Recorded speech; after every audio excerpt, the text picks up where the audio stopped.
And there's no romance without finance. No romance without finance. No romance without finance. It sounds like it means that if you don't have money, then we can't be together. That's what it sounds like, essentially. So what is your definition of a gold digger? Someone who's after a person for just like financial support, I guess.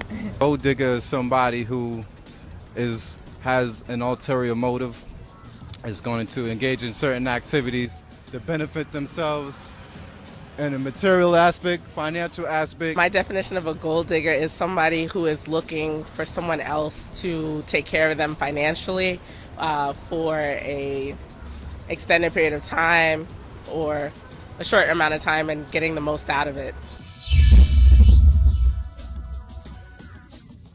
It could be a male or a female who pretty much is with a person just for what they can get from that person, whether it's money, cars, clothes, it could be anything.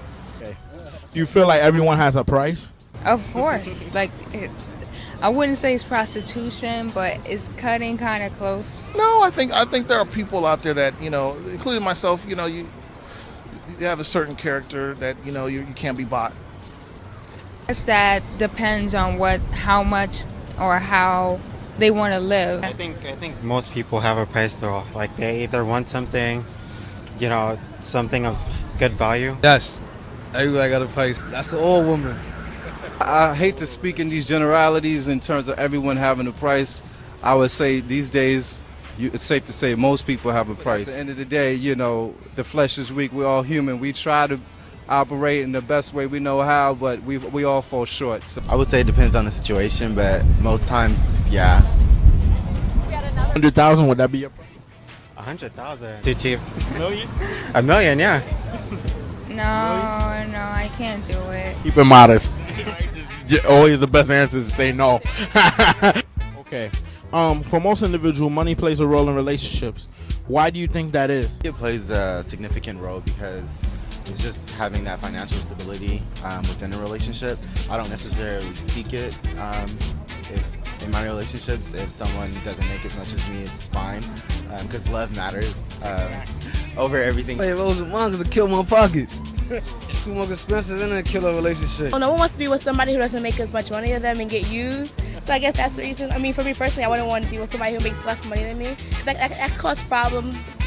But so I guess that's the reason. Yeah, unfortunately, that's what it's come to. This society, there's a saying: there's no romance without finance. And fortunately, we live in a capitalist society where sometimes we lose sight of what it's really about. I don't want to go too deep on you, but we see that the roles have shifted in a household where you have a lot of young ladies, and kudos to them for doing what they need to do in school and getting their degrees, and they're coming out here and having these high-profile jobs. Oftentimes they're out-earning the brother. And back in the day, it was different because it was a blue-collar era, it was an industrial age where a brother can go out and work for a factory and be a blue-collar worker and make a good salary for the family, and the wife held it down. But now you see that paradigm has shifted. We have our sisters now in these higher places, and they're already penetrating these higher levels of corporate society, whereas the brothers aren't penetrating at such a high number. And they feel like, they're the man of the house, and now that everything is being shifted in the household. So we're in a state of emergency, man. It's a big issue, and we got to find our balance again. We really do. Do you know anyone that has got with someone for a financial benefit? If so, explain. Me. Oh, man. Nowadays, it's your older woman. Well, I had friends back in the day, like in college and high school. They would go out on a date with a guy they knew they had no interest in, and they're like, it's a free dinner. That's what they would do. I'm not condoning. I think it's kind of messed up to lead somebody down that kind of path if you have no interest. It's one thing you say up front, like, you do realize that this is not going to go anywhere, but I'm certain. I think it's wrong to really lead people on. If they choose to still spend money on you, that's their choice. Would you ask someone for a prenup if you get married? Here's my thing. I don't want to give you any reason. I don't want to give us any reason to sever the relationship, especially over money. Some people frown upon it, but I applaud somebody who has the strength to, ask for a prenuptial agreement, because honestly, I'm going to keep it 100 with you. This is where you can really see where they're at, how they will react to it. I've seen a woman want a prenup, no problem, I'll sign it. You got nothing to worry about.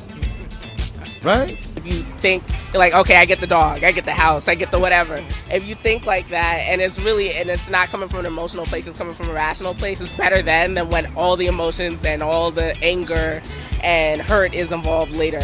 But for the most part, I don't think so, because I don't believe in divorce. Because whatever they come in a relationship with, that's what they leaving with it.